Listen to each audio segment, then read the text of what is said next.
ene yalero ngitadde leeti naye nga nkimanyi tusobola okukikola ne muntambulizaako kweno video eno saagala sigenda sina kye ngenda basomesa sina information gye ngenda kubawa naye mbadde mbasaba bannayuganda mwena ba appreciating a national unity platform n'emirimu gyekoze munyambe mugintambulizeeko at least video eno etuuke ku bantu abana oba abataano abali ku secretariat ya national unity platform ekitegeera okuli president okuli secretary general okuli Council Katana okuli Honorable Joel Senyonyi Mama Lina Zedriga our Vice President wa Western Uganda wa Buganda no wa Eastern Region ebantukeko okitegeera tetulina kye tusobola kubawa fenaffe nga bannayuganda tumenyeka emitima buli tulaba ba feded politicians aba fedi nga bamaze ebbanga nga babba ku bannayuganda future yaabwe olwokuba nga balya mu ngalo za dictator abamaze ebbanga emyaka 25 nga basiriwaza bannayuganda okutusiba ekikookolo okutulaga nti ddala bye kutunula bye baliko okitegeera nga baboogerere amapikinike ne batandika okuleka okubikirya achievements ze mutuusizaako bannayuganda naye banga tebalaba facts nti muzikuza bannayuganda amaaso ekyabalema ngo baatukolanga mu musimbi nga batubikiryako ki nga batubikiryako ebisubi abalemeddwa okulaba nti mubeereddewo bannayuganda mu mbeera yonna nti ebikolobero bino kati nga Masudi Luzigo olunaku olwajja yatuuse mu ggwanga lya United States of America okuba nti akolebwako operation kwebyo ebyamutuusibwako gavumenti eno yennyini gye bawana nga batudde mu media center zaabwe olwokuba nga bo babawa ssente ne babeera inde comfort zone ne family zaabwe kwate otunulya Odonga Otto omusajja Odonga Otto si yandivuddeyo kutandika okunenya national unity platform ku bizibu bye batuusiza ku bantu ba Northern Uganda tebalinanga n'omusango gwa ICC gwakaguwulidde oshiga neno ovine otandiko kibuleminga ku national unity kyoga national unity platform yatta abantu ba Northern Uganda Odonga Otto oshiga Odonga Otto yita political scientist kati oba science gwe yasoma ba science ki kwanza entunuli y'omusajja ono ng'ayogera n'olabira ddala nga totally zero reasoning capacity zero amagezi zero nga talina mushiga nenga atudde mu comfort area atudde what a challenging a secretary general owekibiina ekiranaweza na myaka 10 mu political scene nalema okubuleminga amaze emyaka 25 nga basiriwaza bannayuganda nalema okubuleminga status quo bannayuganda gye tutambulya mu lunaku olwaliro amazzi gayingiridde abasuubuzi nenga lwaki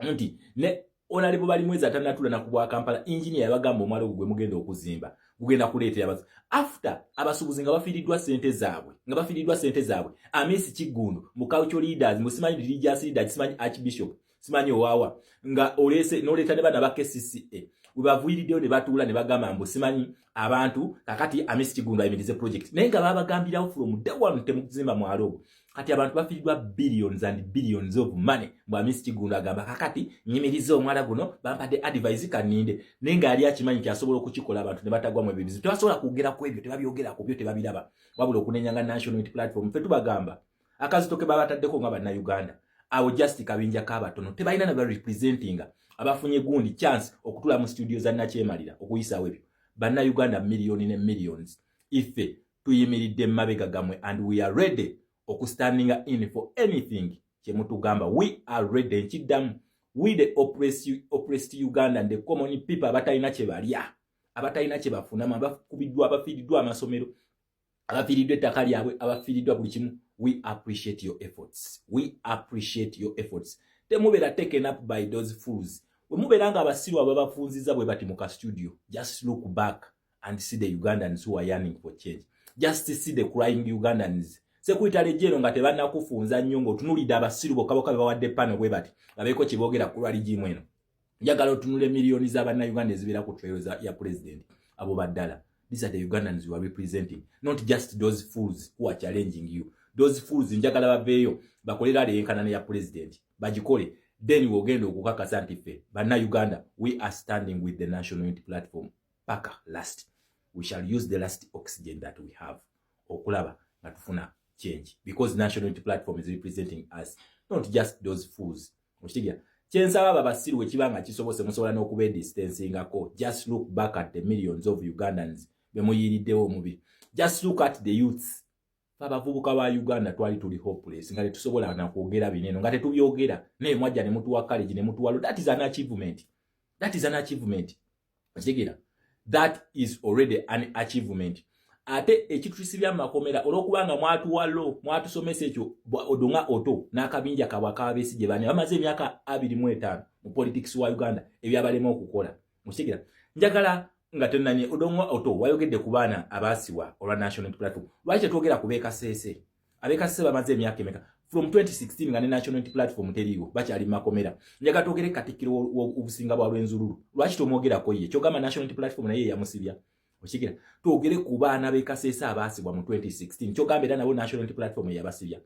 basajja mwe lwaki temulina ku magezi odonga oto amagezi gaddawa once upon a time bali bakuwana nti oli musajja mugezi mwenanga mutula mu kapano ka NBS balinganga bawana nti mulina amagezi basajja mwe nti muli bagezi naye kakati amagezi ago ge baba wananga before our generation leader nga tanajja mwali abajjala amagezi ago gaddawa kuba kakati fe tubalaba totally muli basiru kiddamu totally muli basiru. You cannot even sit on the panel notandiko ku articulating issues but rather you are a paid fool obongo ne babujjamu bwebuti tosobola kulaba status quo tosobola kulaba system nti yetuletedde ebizibu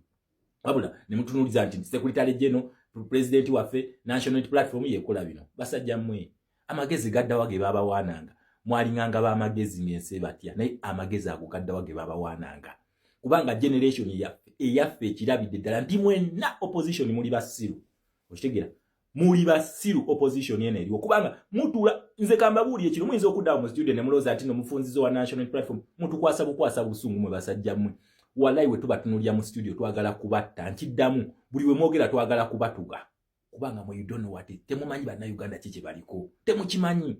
temukimanyi mmwe because you are paid fools no damn studio notandika okwogera ekizibu gomanyi nti onafuya naye kubulya wenafuya weka and time is going to come you will pay oshigira kubanga tubamanyi be mbadde mutukola tubimanyi oshigira tukimanyi nti emivyo gyonna egibadde mu Uganda mugibaddengamu because you are the beneficiaries kakati national unity platform basuzizza omugati and you are blaming the secretary general stand strong nze nkugambye abasiru tebabamala amumanyi just look back at the millions of Ugandans just look at the 70% youths abaliridwamu olukwe look at them because our hope is in your leadership mwe fe essuubi lyaffe lyonna liri mu leadership yammwe tetukyalinayo mulala don't give up please tonafuyizibwa bantu abo look at the 70% youths kyetwagala tukimanyi and we assure you in national unity platform come rain come sunshine ne banatukwata ne batusibira mu makomera ago tukimanyi teri misango gye twazza tewali just ekitusibya nti mwatubuusa ne tutandika okulaba ensinga abavubuka b'ensendero balaba ensi zaabwe ekyo mwakitubuusa eno opposition ebadde tubikkako ttaka ate ababa opposition yawe batusiba njaga tugende Masaka Mpuuga si yasiba abaana abo lwaki odonga ototayogera ku baana abaasibwa olw'esweta nga Mpuuga yabakwata n'abateeka mu kkomera lwaki tabogera ku Mpuuga okusiba abaana abo wabula najjawo national platform because he's paid to be a fool okitegera ekintu ekyo secretary general